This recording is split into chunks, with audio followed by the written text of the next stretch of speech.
Kuwait থেকে। এমনি দেশের বাড়ি কোথায়? দাউদকান্দি। কি সমস্যা বলুন তো দাদু? সমস্যা আমার ডায়াবেটিস আছে। ডায়াবেটিস আছে। কিছুদিন যাবত মানে বুকের ভিতরে ব্যথা করে। বুকের ভিতরে ব্যথা করে। মাজাটা প্রচুর ব্যথা করে। মাজাটা প্রচুর ব্যথা করে। হাঁটতে পারি না, হাঁটলে 10-15 মিনিট হাঁটলে পিছন সাইড ব্যথা করে, মাঝে মাঝে এই পাশে ব্যথা করে। হ্যাঁ, মাঝে মাঝে। বলেন তো মাজা ব্যথা কি জন্য করে? মাজা ব্যথা করে আমি একদিন ওই আমার গাড়ির পার্কিং এর জন্য একটা ইট রাখছিলাম বড় ধরে, এটা আলগে দিয়েছে।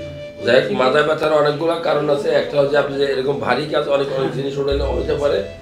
কেউ একটু পিছলা খাইয়া ওই পা একদিকে চলে গেলে হতে পারে, পিএলএল হতে পারে। অনেক সময় কিডনিতে সমস্যা হলে মাজা ব্যথা হতে পারে।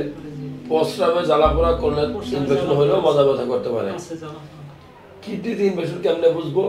যে প্রস্রাব ঘন ঘন হবে, প্রস্রাব দুর্গন্ধ হবে, প্রস্রাব থেকে ময়লা বের হবে, প্রস্রাব করার সময় কিটকিট করে কামড় দেবে, দুই নলে অনেক সময় প্রস্রাব হয়।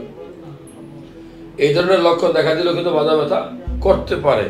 আর আপনার ডায়াবেটিস আছে, ডায়াবেটিসের জন্য কিছু নিয়ম মেনে চলতে হবে।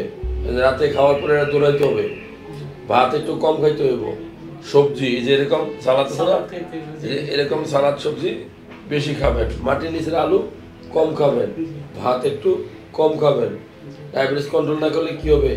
আপনার মুখে ঘা হবে, চোখে পাওয়ার কমে যাবে, কিডনি ড্যামেজ হবে, হ্যাঁ, রোগ প্রতিরোধ ক্ষমতা কমবে, শরীর চারদিকে প্রচুর জ্বালাপোড়া করবে।